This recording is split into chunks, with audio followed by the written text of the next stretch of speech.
अगर आपके पास जमीन का कोई भी कागज नहीं है, मतलब जमीन है लेकिन उसका कागज नहीं है आपके पास, मतलब जमीन आप ही के पास है, आपके दखल में है लेकिन उसका दस्तावेज नहीं है, कागज नहीं है,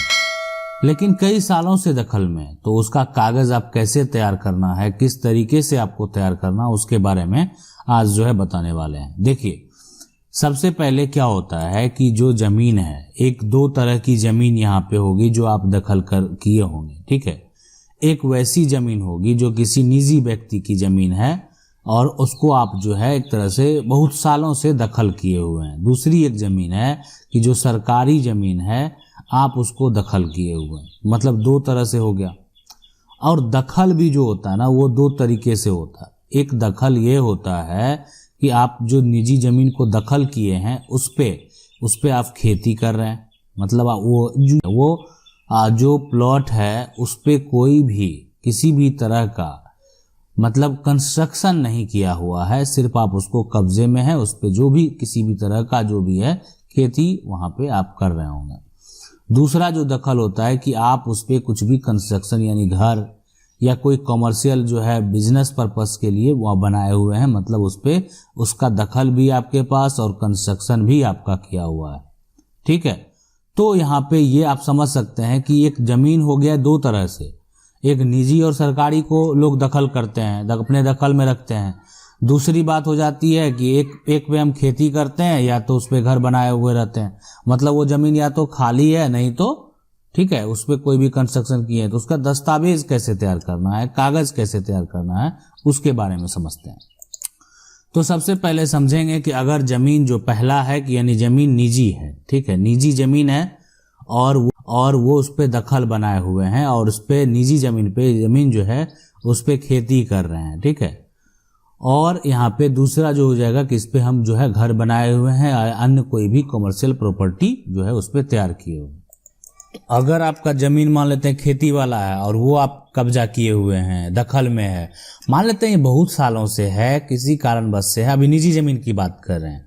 तो निजी जमीन को अगर खेती युक्त जमीन है या खाली जमीन है, आपने उस पर किसी तरह का उस तरह से कोई भी कंस्ट्रक्शन नहीं किया है, ना आप रह रहे हैं उस पर, और वो जमीन खाली है, उस पर आप खेती कर रहे हैं, तो उस केस में अगर आपके पास कोई भी जमीन का दस्तावेज नहीं है, तो जिनके पास दस्तावेज है वो तो बेच सकते हैं उस जमीन को, पहली बात। दूसरी बात क्या हो सकती है कि जिनके पास दस्तावेज है उस जमीन का, मतलब जिनके पास उस जमीन का दस्तावेज है, वो अपना एक तरह से पोजीशन लेने के लिए केस, और इस यहाँ पे इस वजह से आप जो है अगर आपके पास कोई भी पुख्ता दस्तावेज नहीं है तो आप ये केस हार भी सकते हैं,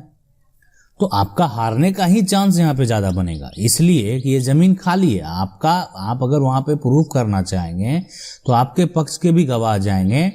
और उनके पक्ष के भी गवाह जाएंगे। आपके पक्ष के गवाह का कहना होगा कि आपने बहुत सालों से ये जमीन को दखल किया है, जबकि दूसरे पक्ष के गवाह का कहना होगा कि आपने ये जमीन को, ठीक है, जो है इधर ही दखल किया है, मतलब जो टाइम पीरियड है वो 12 साल से अंदर की बात करेंगे, है ना। तो ये यहाँ पे जो ये कानून है उससे अंदर की बात करेंगे, वो ऐसा कहेंगे नहीं। तो इसलिए कि जमीन का जो है रसीद, लगान, शुल्क सब दूसरे व्यक्ति के द्वारा कटाया जा रहा है, तो ये बात यहाँ पे समझना बेहद जरूरी है, ठीक है। दो काम कर सकते हैं, ठीक है, दो काम कर सकते हैं, एक जमीन बेच सकते हैं। दूसरी बात क्या हो सकती है, दूसरी बात ये हो सकती है कि एक वो उसको जो है कब्जा के लिए केस फाइल कर सकते हैं। इस केस में ज्यादा चांस ऐसे होते हैं कि अगर आपके पास कोई भी दस्तावेज नहीं है तो आप केस हार भी सकते हैं। दूसरा है कि घर बना हुआ है। देखिए, घर बना हुआ है तो ये अगर इस पे तो आप अपना पोजीशन के लिए, रिवर्स पोजीशन के लिए आप खुद जाके सिविल में केस फाइल कीजिए, है ना, आपको पूरा अधिकार है। दूसरा चीज है कि आपको अगर एक तरह से आप जिस एरिया से बिलोंग करते हैं, ग्रामीण क्षेत्र हो या शहरी क्षेत्र हो, अगर जो आसपास के लोगों का आपको सहयोग मिलेगा अगर, तो वहां पे उसका आपको फायदा मिलेगा, वो सहयोग भी बेहद जरूरी है। तो अगर आपका उस पे कंस्ट्रक्शन किया हुआ है, लंबे समय से आप उस पे रह रहे हैं और घर बना हुआ है, तो ये आपको आपके को पूरी तरह से प्रूफ करने का काम करेगा। तो यहाँ पे आप जो है आपके केस जीतने का चांस ज्यादा बनता है कि वो जमीन आपके दखल में है, आप उस पे घर बना के रह रहे हैं, ठीक है। लेकिन देखिए यहाँ पे एक बात है कि ये, लेकिन फिर भी आपके पास कोई भी दस्तावेज नहीं है, तो आपके पास ये एक तरह से निगेटिव पॉइंट है कि दूसरा व्यक्ति के पास अगर जमीन का दस्तावेज है तो वो आप जो है यहाँ पे वो अपने पोजीशन के लिए केस फाइल कर सकता है। लेकिन आप भी कोर्ट जा सकते हैं, इसके लिए आप भी कोर्ट जा सकते हैं और केस फाइल कर सकते हैं अगर आपका जो है प्रॉपर्टी कई सालों से दखल में है तो, ठीक है। दस्तावेज अगर आप जो है अब तैयार करने के लिए ही केस फाइल करेंगे, अपना पोजीशन लेने के लिए ही केस फाइल करेंगे, इसलिए कि आपका जमीन जो है आप अगर उसको 12 साल से अधिक से अगर कब्जा किए हुए हैं तो, ठीक है। अब है कि अगर जमीन मान लेते हैं निजी नहीं है, सरकारी जमीन है, ठीक है। सरकारी जमीन है, दो तरह की एक जमीन होती है, एक सरकारी और दूसरा निजी। जब मान लेते हैं जमीन सरकारी हो, दूसरा जो हम बात कर रहे हैं कि जमीन सरकारी हो, तो देखिए सरकारी के केस में क्या होगा, इसमें भी वैसे जमीन हो सकते हैं जो खाली है, मान लेते हैं वो एक तरह से खेती युक्त ही जमीन है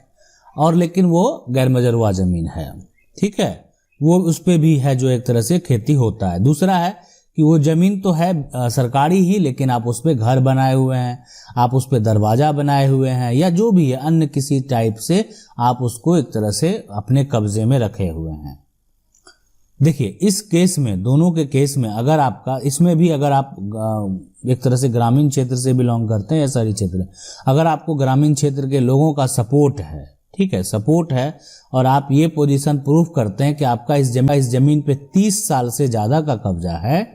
और ये प्रूफ अगर आपका होता है तो आप उसका दस्तावेज तैयार कर सकते हैं। देखिए अगर खेती युक्त जमीन है ना, तो इसमें एक होता है बंदोबस्त प्रक्रिया भी, मतलब जो है जो सरकार के अधिकारी होते हैं, अधिकारी के द्वारा बंदोबस्त का पोजीशन के हिसाब से आदेश दे दिया जाता है, और इसका मतलब सिर्फ यही होता है कि हम आपको ये जमीन फिलहाल बंदोबस्त करके दे रहे हैं, आप उसका रखरखाव कीजिए, आप उसका उपयोग कीजिए, लेकिन जब सरकार को जरूरत होगी तो वो आपसे वो जमीन आसानी से ले सकते हैं, उसके लिए आपको कोई भी मुआवजा भी नहीं मिलेगा, इसलिए वो जमीन पहले से ही सरकारी जमीन है। दूसरा है कि आपका घर है सरकारी जमीन पे, दूसरा बात यहाँ पे है कि आपका जो घर है वो है सरकारी जमीन पे। देखिए अगर आपका घर 30 साल से ज्यादा है सरकारी जमीन पे, अगर आप उसको अपना एक तरह से इसमें तो बंदोबस्त अगर करा भी लेते हैं तो बंदोबस्त सिर्फ आपको ये प्रूफ करेगा कि ठीक है आप उस पे घर बना के रह रहे हैं, रहिए, जब सरकार को लेने की जरूरत होगी तो वो आसानी से ले सकते हैं। मतलब वो आपको जमीन का किस्म जो है वो एक तरह से सरकारी ही है, लेकिन आपको बंदोबस्त करके दिया गया है।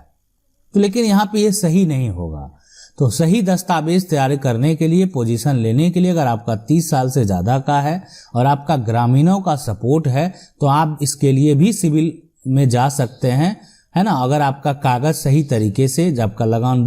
लगान शुल्क, रसीद ये सब नहीं कट रहा है, आपका दस्तावेज तैयार नहीं हो रहा है, तो इसके लिए भी आप सिविल में जा सकते हैं और अपने पोजीशन के लिए लड़ सकते हैं और सरकार पे केस फाइल कर सकते हैं। आपके पक्ष में डिपेंड करता है कि उसी एरिया के अगर आपके पक्ष में गवाह रहेंगे, आपके पक्ष में गवाही होगी,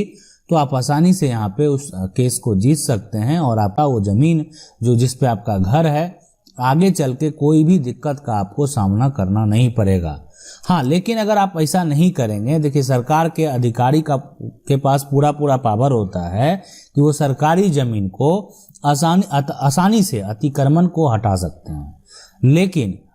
सरकार के जो अधिकारी हैं उनको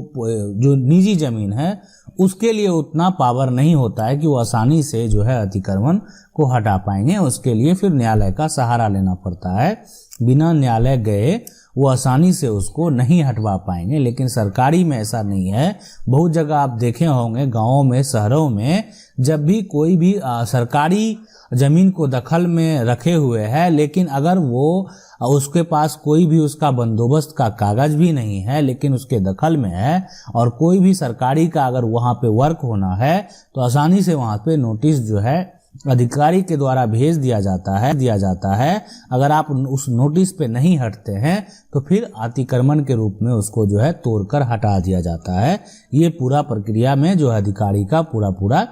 जो है वहाँ पे अधिकार होता है, पावर होता है, वो उसका उपयोग करके उसको कर सकते हैं। आशा करते हैं वीडियो अच्छा लगा होगा। वीडियो को लाइक जरूर कर दीजिएगा। चैनल को पहली बार देख रहे हैं, सब्सक्राइब करके जो बेल आइकन है उसको जरूर दबा लीजिए। मिलते हैं अगले